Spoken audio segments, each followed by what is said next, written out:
শেখ আহমদুল্লাহ তার একটা আসন্না ফাউন্ডেশন আছে, সেখানে টাকাগুলো জমা করে বিভিন্ন খাতে তারা কি করে ব্যবহার করে। অথচ এই শেখ আহমদুল্লাহ বলতেছে, শেখ আহমদুল্লাহ সারাক্ষণ আল্লাহর কাছে দোয়া করে কখন বন্যা হইব, কখন জ্বর তুফান হইব, আর মানুষ জনগণ দিবে, আর জনগণ দেওয়ার পরে শেখ আহমদুল্লাহ এইগুলা তুলবে, তুইলে কিছু খাইবে, কিছু দিবে, আবার কিছু মানুষকে দিবে। মানে বলতেছে কিছু আসার পরে এগুলা কি করবে, দিবে, মানে মানুষ দিবে, দেওয়ার পরে এগুলা জমা করবে, জমা করে সে নিচে খাইবে আর কিছু দিবে। দেখেন, অথচ এই শেখ আহমদুল্লাহ এমন একজন মানুষ, সে একটা টাকাও আসন্না ফাউন্ডেশন থেকে একটা টাকাও এদিক সেদিক করে না।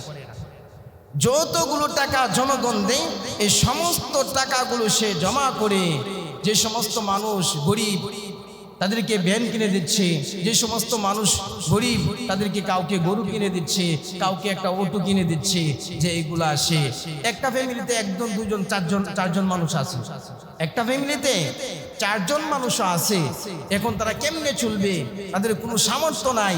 দুইটা মেয়ে আছে, দুইটা ছেলে আছে, অথবা তিনটা মেয়ে আছে, একটা ছেলে আছে, হ্যাঁ, স্ত্রী আছে, নিজে আছে। এই জন্য এই সমস্ত গরিব মানুষদেরকে অটো কিনে দেয়, এই সমস্ত গরিব মানুষকে একটা গরু কিনে দেয়, যেন তারা ভালোভাবে কি করতে পারে, চলতে পারে। এই যে মানুষের কাছ থেকে যে টাকাগুলো নিচ্ছে, এগুলা কি সে নিজে খাইতেছে? এইগুলা বলতেছে এনায়েতুল্লাহ আব্বাসী সাহেব বলতেছে যে এই যে শেখ আহমদুল্লাহর বিরুদ্ধে এমন একটা মন্তব্য করলেন, সে তোমরা দেও নেও খাও, দেও নেও দেও নেও খাও, এই একটা মন্তব্য করলো। এই জন্য দেখেন, এই সমস্ত মন্তব্য কি করবেন না, কখনো করবেন না।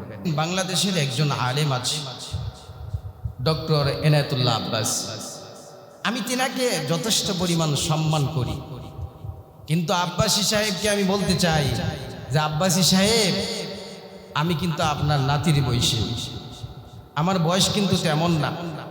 আমি যখন তাকমিনে যখন পড়ি তখন থেকে আমি শেখ আহমদুল্লাহর কথাগুলো আমি শুনতাম। যখন আমি তাফসিরে জালালাইনে পড়ি তখন শেখ আহমদুল্লাহর কথাগুলো আমি শুনি।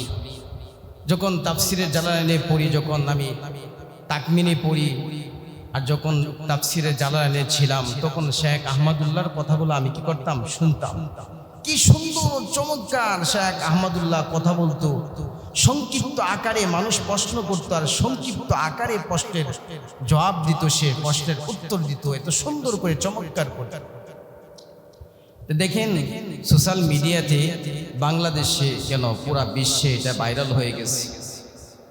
ডক্টর এনায়েতুল্লাহ আব্বাসী সাহেব, তেনাকে আমি বলতে চাই, দেখেন আপনার ভালো কথাগুলো, আপনার যে যোগ্যতা আছে এটা আমি কখনো অস্বীকার করব না।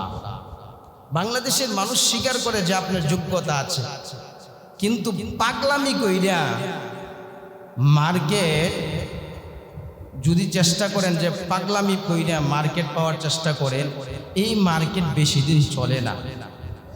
এই যে পাগল ছাগল যেগুলো আছে, পাগলামি ছাগলামি কইরা যেগুলা মার্কেট পাওয়ার চেষ্টা করে, এই মার্কেট বেশি দিন টিকে না।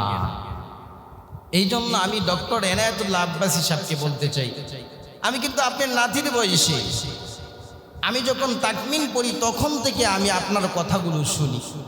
এই যে আপনি দেখেন এখানে মিডিয়া আছে, এই মিডিয়া এই কথাগুলো মিডিয়াতে কি করবে, ছেড়ে দিবে মিডিয়ার বাইরা।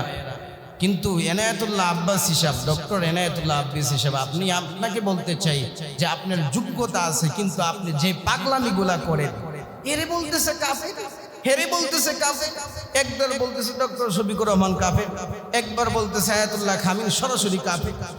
আরে ভাই, আয়াতুল্লাহ খামিনে যদি কোনো কুফরি বাক্য তার ভিতরে পান, এ পর্যন্ত আমি আয়াতুল্লাহ খামিনীর অনেক বক্তব্য শুনেছি, তার কোনো বাক্যের ভিতরে কুফরি বাক্য আমি পাই নাই। বাংলাদেশের অনেক আলেম বলে যে আয়াতুল্লাহ খামিনী যদিও সে শিয়াকে অনুসরণ করে, সে শিয়া আকীদাকে অনুসরণ করে, কিন্তু তার এমন কোনো বাক্য নাই যে কুফরি বাক্য, সে এরকম কোনো কুফরি বাক্য আমি পাই নাই। তা আব্বাসী সাহেবকে বলবো, আব্বাসী সাহেব আপনি যখন যেটা মন চায় তখন সেটাই বলেন। আল্লাহ আপনাকে যোগ্যতা দিয়েছে বিধায় আপনি যা মন চায় তা করবেন। আল্লাহ কখনো এটা সহ্য করবে না, এদেশের মুসলমান কখনো সহ্য করবে না। আব্বাসী সাহেব আমি যথেষ্ট পরিমাণ আপনার আলোচনাগুলো শুনি, আমি নিজেও আপনাকে পছন্দ করি। আপনার যে সমস্ত ভালো কথাগুলো আপনি বলেন, এই কথাগুলো আমার দিলের কান দিয়ে মন দিয়ে আমি শুনি। এই ভালো কথাগুলো আমার ভালো লাগে। মাঝে মাঝে পাগলামি সাগলামি করেন, এই কথাগুলো আমার খুব কষ্ট লাগে। আল্লাহ কি এই জন্য আপনাকে ইলম দিয়েছে যে পাগলামি সাগলামি করবা, পাগলামি সাগলামি করে বাইরে বলবা মানুষের কাছে? দেখেন এই ডক্টর এনায়েতুল্লাহ আব্বাসী সাহেব কাপড়ের কাপড় বিষয় নিয়ে একটা মাসালা বলেছে। যারা ওই যে খলিফা আছে না, কাপড়ের কাপড় বিক্রি করে, এই কাপড়ের কাপড় যারা বিক্রি করে বিক্রেতা, এদের উপরে আল্লাহ তাআলার লানত। কেন লানত?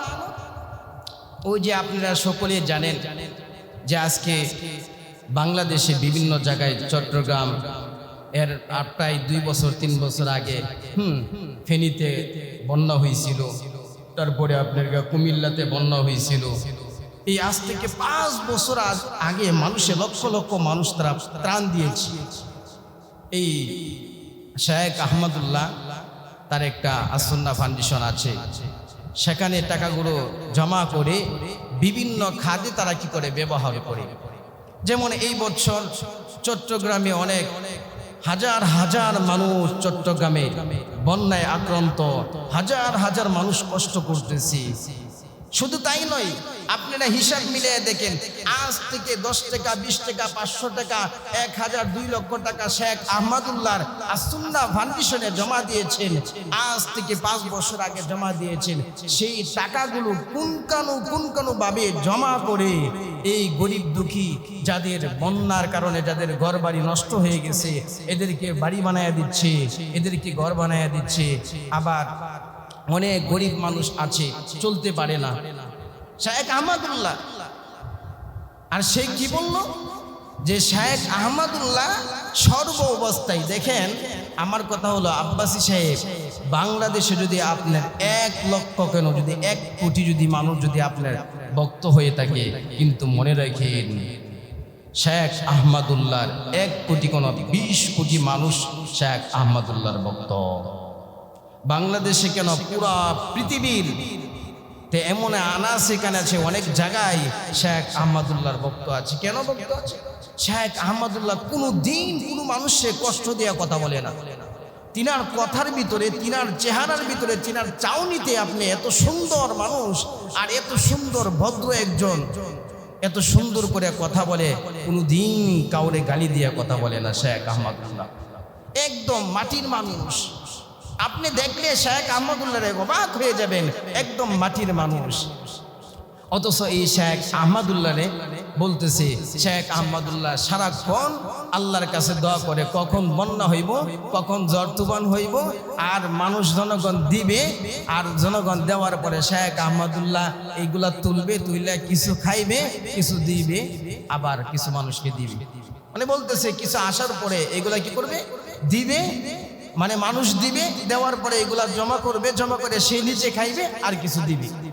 দেখেন অথচ এই শেখ আহমদুল্লাহ এমন একজন মানুষ, সে 1 টাকাও আসুন্নাহ ফাউন্ডেশন থেকে 1 টাকাও এদিক সেদিক করে না। যতগুলো টাকা জনগণ দেয়, এই সমস্ত টাকাগুলো সে জমা করে যে সমস্ত মানুষ গরিব তাদেরকে ভ্যান কিনে দিচ্ছে, যে সমস্ত মানুষ গরিব তাদেরকে কাউকে গরু কিনে দিচ্ছে, কাউকে একটা অটো কিনে দিচ্ছে, যে এইগুলা আসে। একটা ফ্যামিলিতে 1 জন 2 জন 4 জন মানুষ আছে, একটা ফ্যামিলিতে 4 জন মানুষও আছে। এখন তারা কেমনে চলবে? তাদের কোনো সামর্থ্য নাই। 2টা মেয়ে আছে, 2টা ছেলে আছে, অথবা 3টা মেয়ে আছে, 1টা ছেলে আছে, হ্যাঁ স্ত্রী আছে, নিজে আছে।